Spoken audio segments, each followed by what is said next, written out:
Hey everyone, welcome to This Week in People, our debut episode for 2021. This Week in People is underwritten by our friends at PIN, the employee communications tool for distributed workplaces, which is a lot of us still. So for those of you that are new to the show, This Week in People is a weekly recap of some of the key news, trends, updates, etc. that occurred over the past week that I think are worth your time. So let's dig in.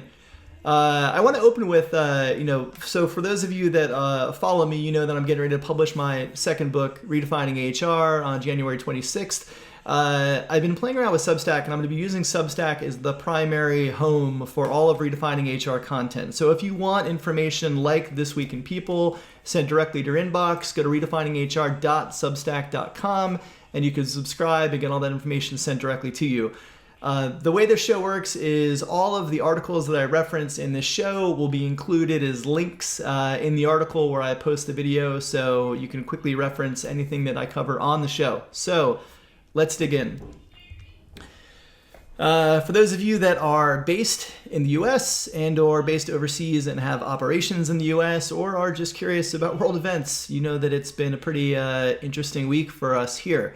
Last week we saw insurrectionists storm the Capitol, and the aftermath of that has been pretty profound. And I think as HR practitioners, this is something that we're going to be dealing with very much now and over the course of the coming weeks as we have a transition to the Biden-Harris administration and potentially navigate some of the, extremist fallout and potential, concerns of violence that may stem from that. So I wrote a message, an email template on Wednesday after the Capitol attack, which is basically the kind of messaging that HR leaders should be sending to their employees.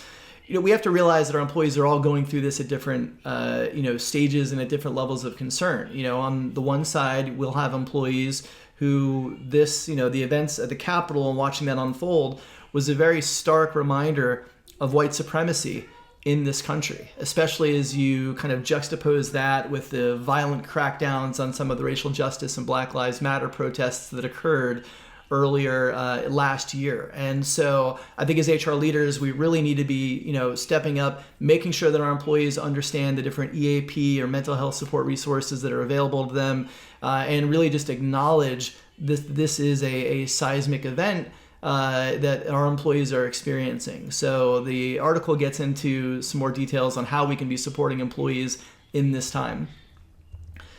Fast Company had an interesting article as well, just in terms of kind of the fallout from that. So there's several published cases of employees, obviously people who went into the Capitol, they're going to be outed, they're going to be caught, they're going to be arrested, they violated laws, and many of them are going to be fired for it. And so this Fast Company article actually gets into some of the legal obligations and kind of outcomes for employers who find out that their employees were actually breaking laws at that event. So definitely worth your time and worth, probably thinking about as we navigate what's to come over the next several weeks and months.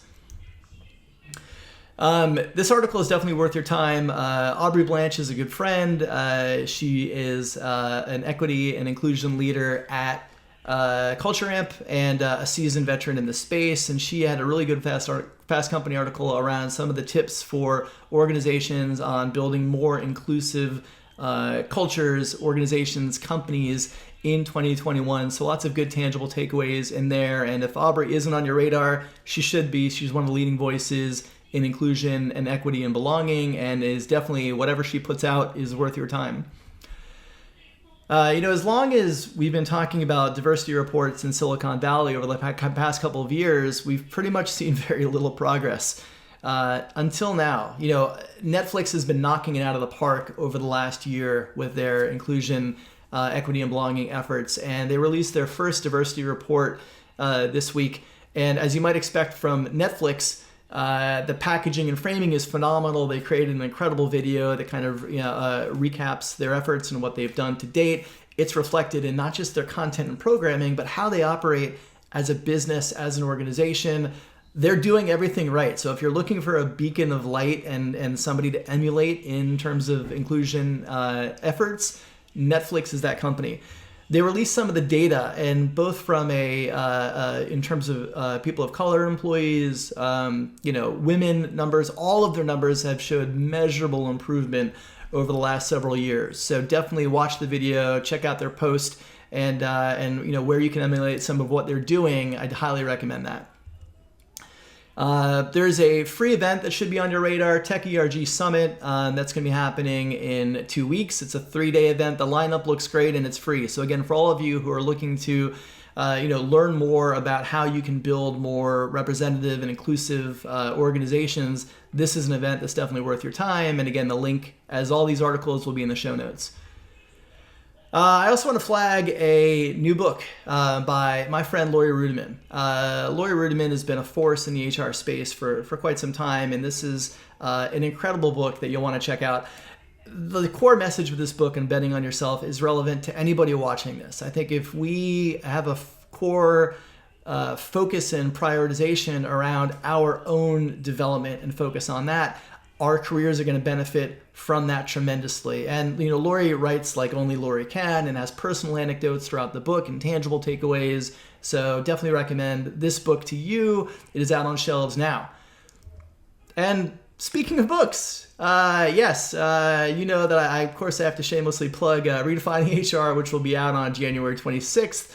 But with the book getting ready to launch, I couldn't just do a physical book tour, obviously in the global pandemic. So what I am doing is a series of fireside chats. So starting the day of the book launch, every month I'll be having a interactive fireside chat with leading experts in different HR and people operations disciplines spotlighted in the book, from Josh Burson to Darren Murph, to so many others who are leaders in their field. I'm so grateful for all of them for being willing to spend their time with me and with all of you. I want to keep these conversations intimate and interactive, so seats will be limited to 150 for the live shows. So the first fireside chat is going to be with 776 founding partner Caitlin Holloway. Caitlin's amazing, former head of people at Reddit. One of the leading voices in our space, and we're going to have an interactive conversation. She wrote the foreword for the book, and we're going to have a discussion around just the book and the state of modern HR. So you can register for that event now. And as we kind of look to next week, that event will be live. You can check out the links to all of the articles that we covered in the show notes. And in the meantime, take care of yourselves, take care of each other, and we'll see you next week.